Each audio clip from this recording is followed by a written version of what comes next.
رحیم وظاہرہ الشمول لغیر الممیز ایضا. صحیح یہیں سے پڑھنا تھا. ومنہ یظہر حکم المشمول. جی اچھا مضافا الی امکان الاستدلال بالآیت وإن كان الخطاب للمكلفين بناء على عد أطفالهم منهم تغليبا وإمكان دعوى صدق المؤمن عليه مطلقا وفي الجملة ولعله لما ذكرنا سرا في كشف الريبة بعدم الفرق بين الصغير والكبير. یہ کہنے کے مسئلہ یہ چل رہا ہے کہ سبی ممیز اس کے اندر شامل ہے. غیبت کے اندر غیبت کرنے والوں میں نہیں، غیبت ہونے والوں میں. جن کی غیبت کی جا رہی ہے ان کی جن کی غیبت کرنا حرام ہے ان میں سبی ممیز آتا ہے یا نہیں آتا. ایک بچہ اگر اس کی برائی کی جائے تو وہ متاثر ہوگا، برا مانے گا. کیا اس کی غیبت کرنا حرام ہے یا نہیں؟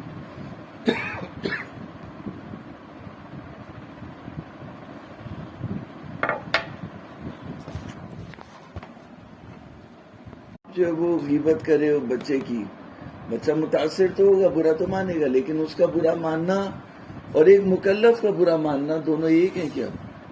ابھی مثال کے طور پر بچہ برا مان کے فرض کر لیجئے آپ کو ایک تھپڑ مار دے، آپ کو کچھ کہہ دے، آپ کو کچھ کہہ دے تو اس کا کہنا الگ ہوگا. ایک مکلف اگر برا مان کے آپ کو کچھ کہے یا کچھ کرے اس کا کرنا الگ ہوگا.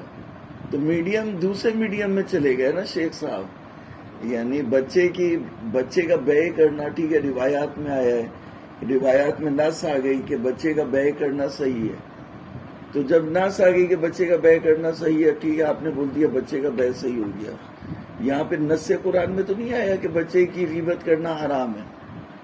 تو جو خطاب جو حدیث آئی ہے، جو حدیثیں ہم نے پڑھی وہ اس بچے کو شامل نہیں ہوتی.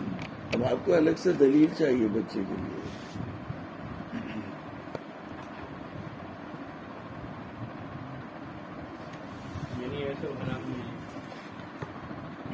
جب دلیل نہیں ہے تو پھر آپ کو جوڑنے کے لیے ایک چیز جڑی ہوئی تو نہیں ہے. اب جوڑنے کے لیے آپ کو کوئی چیز چاہیے. وہ جوڑنے والی چیز کتنی مضبوط ہے؟ حکمن جیسے مثال کے طور پر انہوں نے کہا جان القوم اللہ ہمارا، ٹھیک ہے نا. یا جب کہا جان القوم تو قوم میں ہمار بھی شامل ہے، ہمار بھی آ گیا کیونکہ جو سواریاں وہ بھی قوم کے ساتھ ہیں، اونٹ ہیں وہ بھی قوم کے ساتھ ہیں، ساری چیزیں قوم ان کے بغیر نہیں ہیں. تو ملاقات بھی ہوتے ہیں بہت سے. تو آپ یہ کہہ سکتے ہیں کہ غیبت کی حرمت میں جو ہے وہ بچہ بھی شامل ہے، کہ بچے کی غیبت کرنا بھی جو ہے وہ حکمن ملحق ہے اسی سے. تو اس الحاق کے لیے بھی آپ کو کیا چاہیے؟ دلیل چاہیے. دلیل نہیں ہے تو نہیں بول سکتے.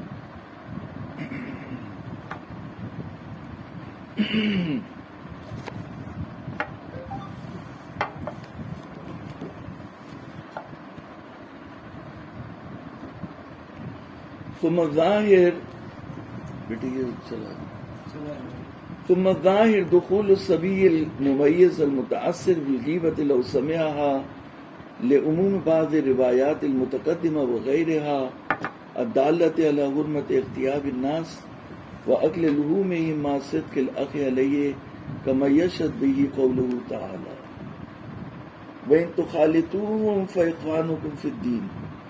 اب یہ انہوں نے کون سی آیت کریمہ کو ذکر کیا ہے اس کو دیکھنا پڑے گا، اس کی تفسیر کو دیکھنا پڑے گا، پھر ایسے جو وہ بات نہیں ہو سکتی. لیکن ابھی تک تو جو مجھے سمجھ میں آیا ان کا استدلال کلیئر نہیں ہے، کیونکہ جو دلیلیں انہوں نے غیبت کی حرمت پہ ذکر کیے ہیں ان میں بچہ تو کہیں سے بھی شامل نہیں ہوتا. رہی بات اخ کے بھائی ہے تو صدق الاخ علیہ، یعنی ایک بچے کے اوپر معمولاً جو رشتہ اس سے بنایا جاتا ہے کہ کہا جاتا ہے یہ تمہارے چچا ہے، انکل ہے. تو بڑوں کی نسبت سے یہ نہیں ہوتا ضروری کہ کہیں کہ یہ میرا چھوٹا بھائی ہے. یہ بھی ہو سکتا ہے کہ ایک بھائی جو ہے وہ 15 سال کا ہو ایک بھائی جو ہے 12 سال کا ہے، تو 15 سال کا بھائی جب 12 سال کے بھائی کی غیبت کرے تو وہ ٹھیک ہے، وہاں یہ کہہ سکتے ہیں کہ دونوں بھائی ہیں، لیکن بڑے لوگوں کی نسبت سے اس 12 سال کے بچے کو بھائی نہیں کہیں گے، بلکہ جو ہے وہ بھتیجا کہیں گے۔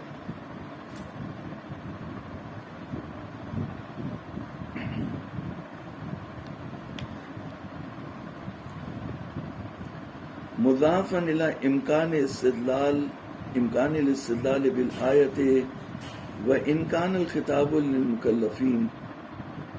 اب آپ دیکھیں کہ خود شیخ خود بول رہے ہیں، ہمیں بولنے کی ضرورت ہی نہیں ہے، شیخ بولنے کی خطاب کس سے ہے؟ مکلفین سے۔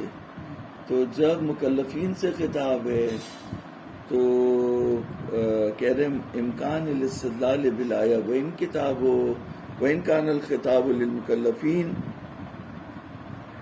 بناء امکان استدلال بالآیہ اس جہت سے ہے کہ تغلیب کی جہت سے، کیونکہ آیت میں خطاب مکلفین سے ہے۔ آیت میں خطاب کس سے ہے؟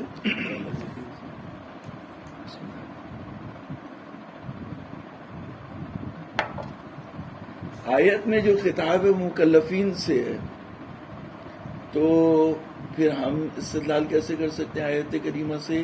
کہہ رہے ہیں تغلیب سے، کیونکہ غالباً جو مکلفین ہیں وہ، کیونکہ غالباً جو مخاطب ہیں وہ مکلف ہیں، اور جو غیر غالب ہیں وہ ممیز بچے ہیں، تو دونوں جو ہے وہ شامل ہیں۔ جو غالب کو انہوں نے ذکر کیا، غیر غالب کو ذکر نہیں کیا۔ دیکھو میں لکھ دیتا ہوں،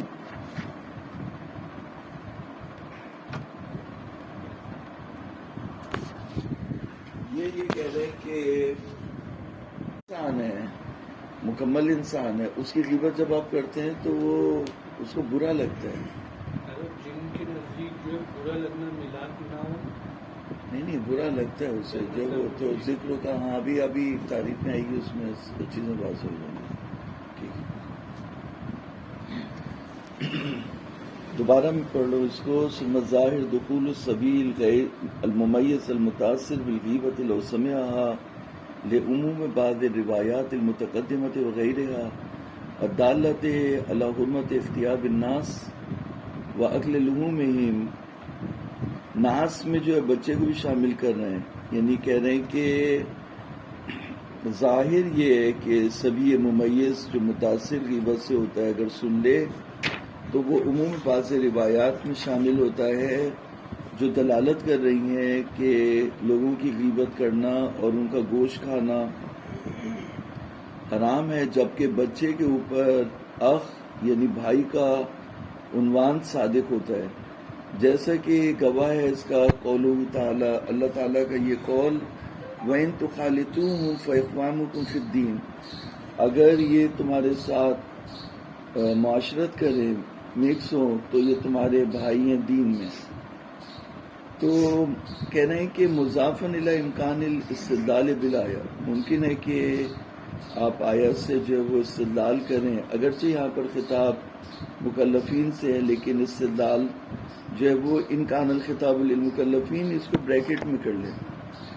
مضافاً الی امکان الاستدلال بالآیہ بناء علی عد اطفالہم منہم تغلیباً، یعنی جو اطفال ہے ان کو گنا گیا ہے مکلفین میں سے، تو اگر مکلفین میں سے گنا گیا ہے تو ان کا ذکر کیوں نہیں کیا گیا؟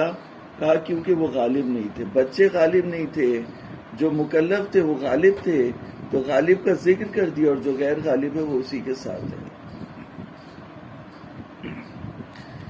وَإِمْكَانِ دعویٰ صدق المومن علیہ مطلقہ، مومن کا عنوان بھی ان کے اوپر صادق آ جائے گا۔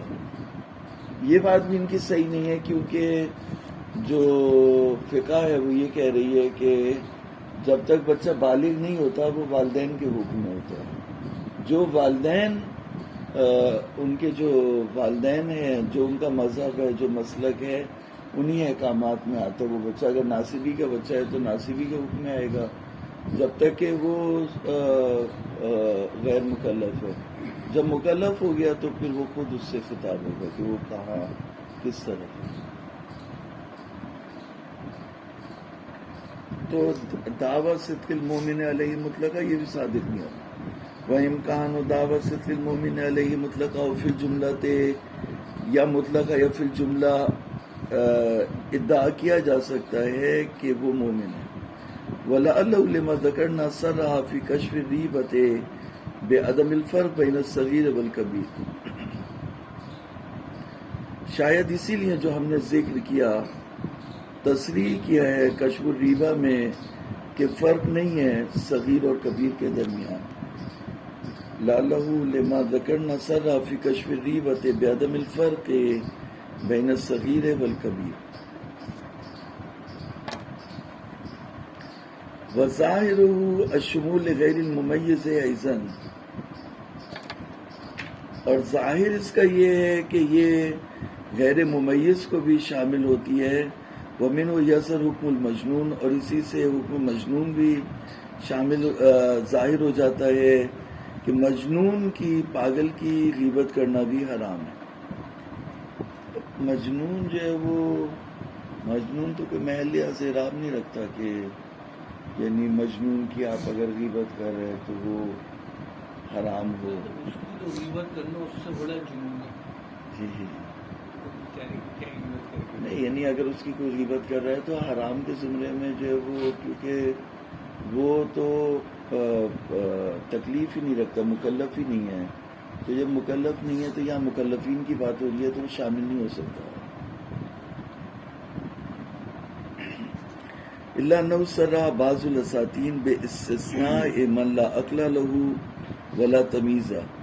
بعض اساطین نے یہ کہا ہے کہ مستثنا ہے وہ شخص جو عقل نہیں رکھتا اور تمیز نہیں رکھتا.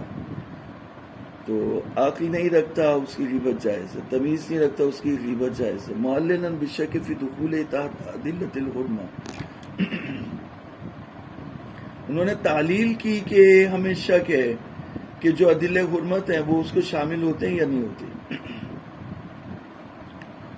وَلَعَلَّهُ مِنْ جَهَةِ أَنَّ الْإِطْلَاقَاتِ مُنْصَرِفَةٌ إِلَى مَنْ يَتَأَثَّرُ لَوْ سَمِعَ.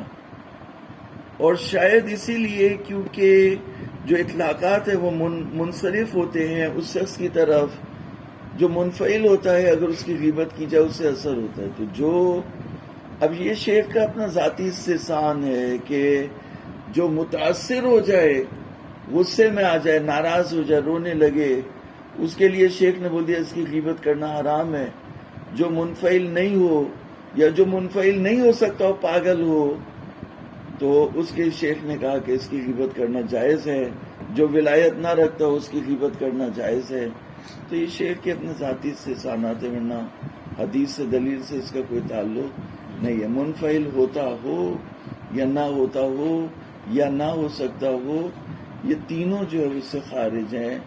جو غیبت حرام ہے وہ ان لوگوں کی ہے جو مکلف ہوں اور عقل رکھتے ہوں.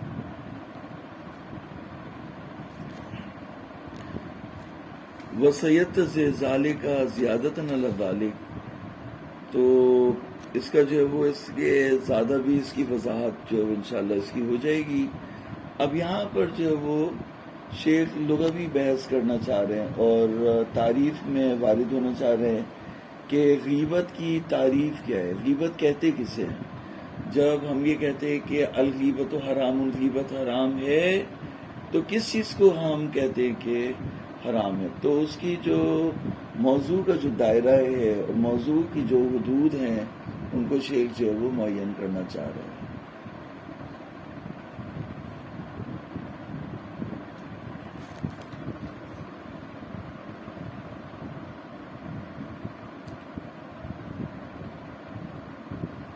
بقی الکلام فی امور الاول الغیبت اسم مصدر لاغتاب اور مصدر لغابہ. یا ہم کہیں گے کہ اغتسال باب افتعال سے اغتسال اس کا جو اسم مصدر ہے غسل ہے. تو جب آپ غسل کرتے ہیں تو غسل ہو جاتا ہے. غسل یعنی جو اس کا جیسے التوضؤ جو ہے وہ مصدر ہے لیکن اس میں مصدر کیا ہے وضو.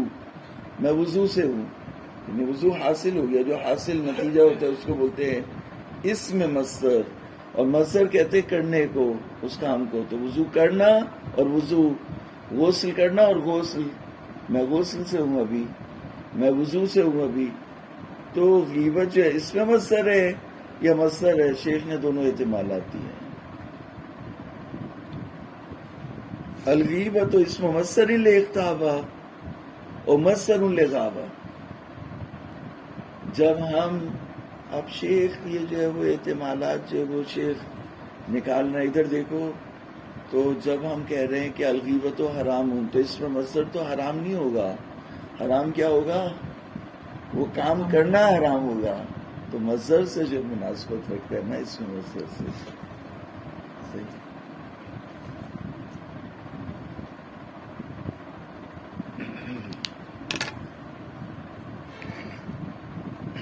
الغیبت اسم مصدر لاغتابہ اور مصدر لغابہ. ففی المصباح اغتابہ اذا ذکرہ بما یکرہہ من العیوب وہو حق والاسم الغیبہ. مصباح میں یہ کہا کہ اس نے غیبت کی، یعنی ذکر کیا ایسی چیز کو جسے وہ ناپسند کرے جو عیوب ہیں، اور یہ بات حق ہے، اور اس کا نام جو ہے وہ غیبت ہے. وَعَنِ الْقَامُوسِ غَابَهُ آبَهُ. غَابَهُ کا معنی کیا اس نے؟ آبَهُ. وَذَكَرَهُ بِمَا فِيهِ مِنَ السُّوءِ. قاموس میں کہا غَابَهُ آبَهُ، یعنی ذکر کرنا ایک ایسی چیز کو جو برائی ہو، چاہے اس کا برا ماننا نہ ہو. یعنی جو بغیرت ہے وہ برا نہ مانے تو بات الگ ہے، لیکن ایک عام انسان اگر آپ کسی کی جو وہ فائل کھولیں گے تو پھر وہ برا مانے گا. تو ابھی تو ایک نارمل عام انسان کی بات ہو رہی ہے نا. ایک شخص جو وہ مثلا آپ کا غلام ہے یا آپ کا نوکر ہے، جتنا اس کا جو وہ، یا ایک آپ کے نیچے لگا ہوا ہے، جتنا اس کا بیڑا غرق کرنا کر دیں تو برا نہیں مان رہا، وہ بات ایک الگ ہے. اصل بات یہ ہے کہ انسان برا مانتا ہے. لازم اور مطابقی کا فرق ہو جائے گا. ایک مطلوب مطابقی ہے، ایک مدلول مطابقی نہیں، مطابقی. مدلول جو ہے وہ ایک الگ بات ہے کہ دلالت یا تطابقی ہوتی ہے یا تضمنی ہوتی ہے یا التزامی ہوتی ہے. تو یہاں پر جب آپ کہہ رہے ہیں کہ غیبت کرنا، تو یہاں پہ تو ظاہر مطابقی کی بات ہو رہی ہے، بعض کی بات تو نہیں ہو رہی. برا ماننے میں پہلے تطابقی ہے، دوسرے میں ایسا انتظامی ہو سکتا ہے، تطابقی نہیں، یہاں التزامی اور تطابقی کچھ بھی نہیں ہے. یہاں پہ یہ بحث ہی نہیں ہے. یہاں پہ بات یہ ہے کہ ایک ایسی چیز کو جو برائی ہے اس کو بھائی کی ذکر کرنا، جس کو وہ اگر سنے تو برا مانے گا.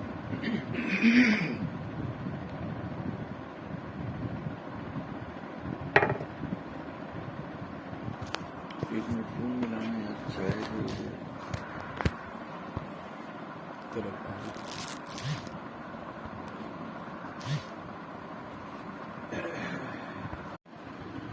وَعَنِ الْقَامُوسِ غَابَهُ آبَهُ وَذَكَرَهُ بِمَا فِيهِ مِنَ السُّوءِ. وَعَنِ النِّهَایَةِ، یہ لغت کی کتابیں ہیں.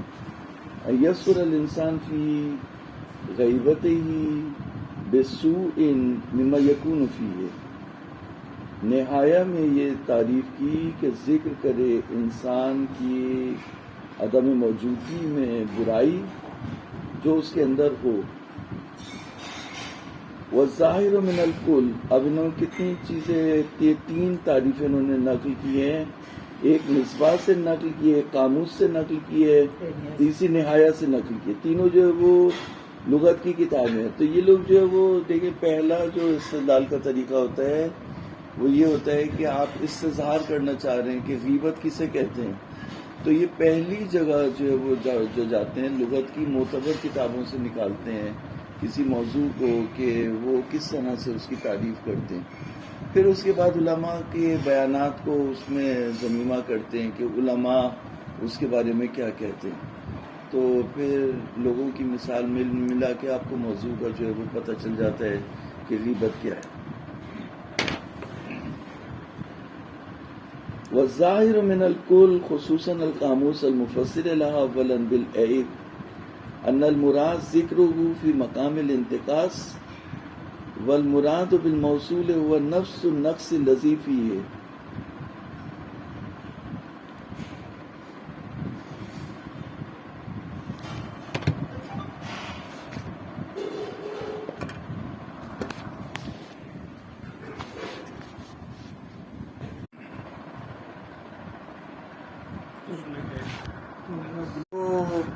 تعریفیں نہیں کرنا چاہتا، اس کی شان نہیں بڑھانا چاہتا، اس کی شان گھٹانا چاہتا ہے، اسے ذلیل کرنا چاہتا ہے، اسے رسوا کرنا چاہتا ہے، اس کے عیوب نکالنا چاہتا ہے. تو ذکر کا اخا کا بما یکرہ ہو. اچھا یہ دوسری چیز ہے ذکر کا، یہ جو تعریف کی ذکر کا اخا کا بما یکرہ ہو، اس میں مائے موصول ذکر ہوا. اس ماں سے کیا مراد ہے؟ ذکر کا اخا کا ما یکرہ ہو. تو ماں سے مراد وہ کلام ہے جو اسے برا لگتا ہے، یا ماں سے مراد وہ عیب ہے جو اسے برا لگتا ہے؟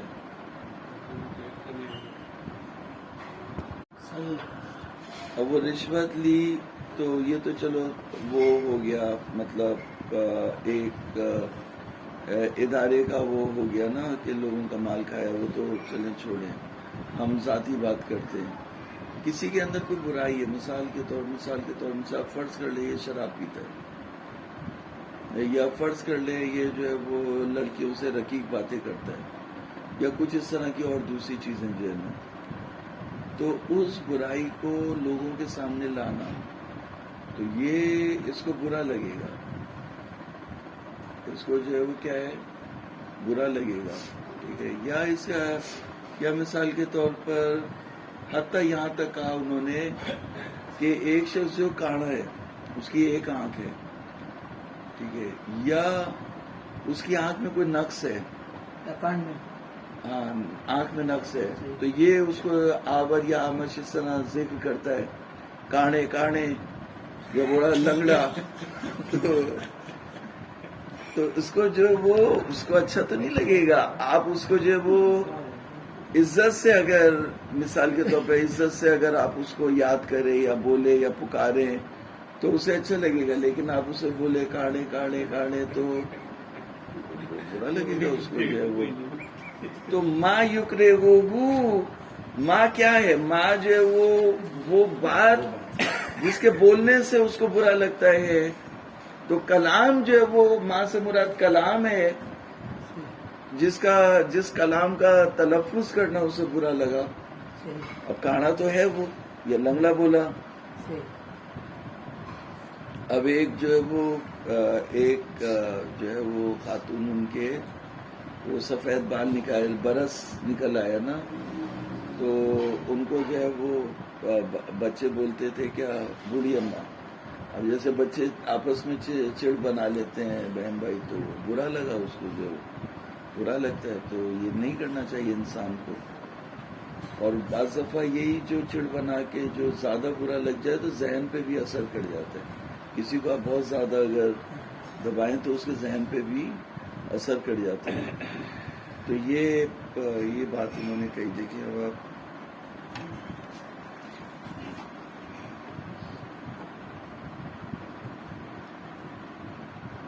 والظاہر من الکل خصوصاً القاموس المفسر لها اولا بالعیب ان المراد ذکرہ فی مقام الانتقاص.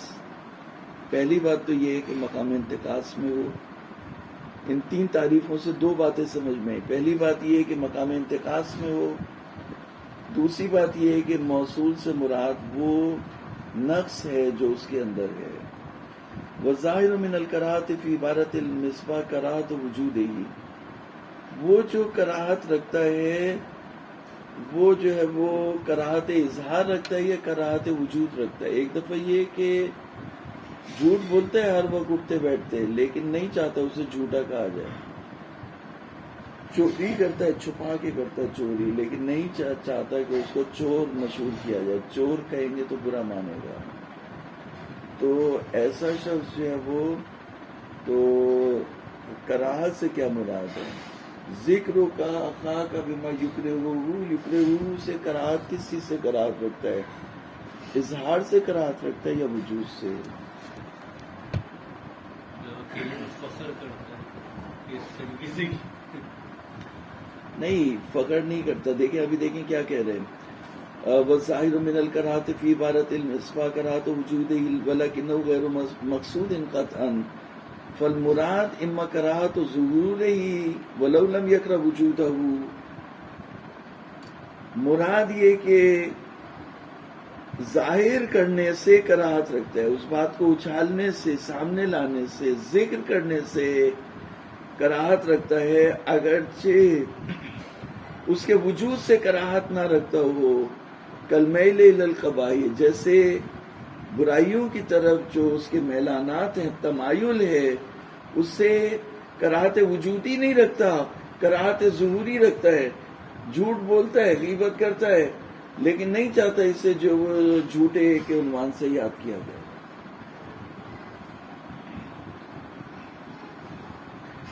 وَإِمَّا كَرَاهَةُ ذِكْرِهِ بِذَلِكَ الْعَيْبِ وَعَلَى هَذَا التَّعْرِيفِ دَلَّتْ جُمْلَةٌ مِنَ الْأَخْبَارِ. اس تعریف کے اوپر جو ہے وہ جملۃ من الاخبار بھی دلالت کر رہی ہے. مثل قوله علیہ السلام وَقَدْ سَأَلَهُ أَبُو ذَرٍ الْغِيبَةِ أَنَّهَا ذِكْرُكَ أَخَاكَ بِمَا يُكْرِهُ.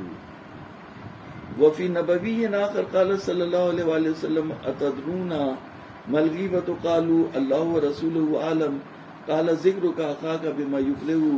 ولذا قال في جامع المقاصد إن حد الغيبة على ما في الأخبار أن تقول في أخيك ما يكرهه لو سمعه مما هو فيه، جو اس کے اندر ہو تہمت نہ ہو. والمراد بما يكرهه كما تقدم في عبارة المصنف ما یکرہو ظہورہو سواء کرہ وجودہو کالبرص والجذام ام لا کالمیل الی القبائح. کہہ رہے ہیں کہ ما یکرہو سے اب شیخ بار بار پلٹ کے اسی بات کی طرف آتے دوبارہ نا. تو عبارت مصنف سے بات آئی کہ ما یکرہو ظہورہو، ما یکرہو ظہورہ، یعنی اس چیز کا ظہور، اس چیز کا ظاہر کرنا اسے برا لگے. فرق نہیں پڑتا کہ اس کے وجود کو ناپسند کرتا ہو جیسے برس اور جذام، یا اس کی طرف تمایل رکھتا ہو جیسے قبائح کی طرف تمایل رکھتا ہے. وَيُحْتَمَلُ أَن يُرَادَ بِالْمَوْصُولِ نَفْسُ الْكَلَامِ الَّذِي يُذْكَرُ الشَّخْصُ بِمَا بِهِ. اور احتمال ہے کہ موصول سے مراد جو ہے وہ کلام ہے جس سے اس شخص کو ذکر کیا گیا ہے. اب یہ انہوں نے جو کہا کہ احتمال جو انہوں نے ذکر کیا، یہ احتمال جو ہے وہ احتمال کا مطلب یہ ہے کہ موصول سے مراد جو ہے وہ عیب ہے. یہ جو ہے وہ احتمال ہے نفس کلام ہے، کیونکہ جب آپ ذکر ہوگا تو یہ ذکر ہوگا، یہی کلام ذکر کر رہے ہیں نا. تو جب آپ کہہ رہے ہیں ذکر کا اخا کے بارے میں ذکر کرنا ایسی چیز جو جس کو ناپسند کرتا ہو، تو وہ کلام کو ناپسند نہیں کر رہا، کلام کو اس لیے ناپسند کر رہا ہے کہ اس میں جو عیب اس کا ظاہر ہو رہا ہے اس کی وجہ سے. تو ما یکرہو عیب کی طرف جائے گا. ما یکرہو کس کی طرف جائے گا؟ عیب کی طرف جائے گا، اور نفس کلام کی طرف نہیں جائے گا. نفس کلام یہ احتمال ہے سب اس کا. ٹھیک ہے.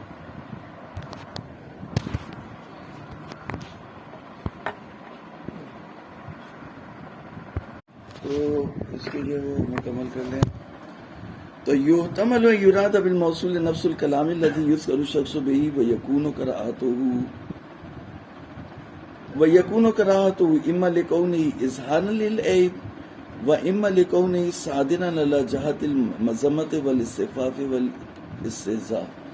یعنی دو باتیں، اس سے جو برا لگ رہا ہے، برا بھی دو جہت سے لگ سکتا ہے، یا اس جہت سے لگ سکتا ہے کہ آپ کا جو مقصد ہے وہ اس کی برائی کرنا ہے، اس کے ذلیل کرنا ہے، اس کی توہین کرنا ہے، ورنہ اس میں کوئی ایسی چیز نہیں ہے. یا اسے اس سے برا لگ سکتا ہے کہ آپ اس کے ایک چھپے ہوئے عیب کو ظاہر کر رہے ہیں. تو دونوں جو ہے وہ ما یکرہ میں دونوں چیزیں آ جائیں گی. یعنی اگر آپ چھپا ہوا عیب نہیں بھی ظاہر کر رہے لیکن آپ اس کی تنقید کر رہے ہیں، اس کا مذاق اڑا رہے ہیں، اس کی توہین کر رہے ہیں، اور اس کو جو ہے وہ جیسے آپ نے کہا تو وہ ہے ہی کمی ہے، فرض کر لیا آپ نے بولا کمینے، تو اگر آپ نے یہ اس طرح بول دیا اسے تو مطلب یہ ہے کہ آپ نے کوئی چھپا ہوا عیب تو اس میں ظاہر نہیں کیا لیکن آپ نے اس کا استہزاء کیا، اس کی توہین کی. تو یہ توہین کرنا اس کا تو ما یکرہ کی جہت جو ہے وہ ایک جہت جو ہے وہ جہت استہزاء ہے اور دوسری جہت جو ہے وہ اظہار العیب بما فیہ ہے.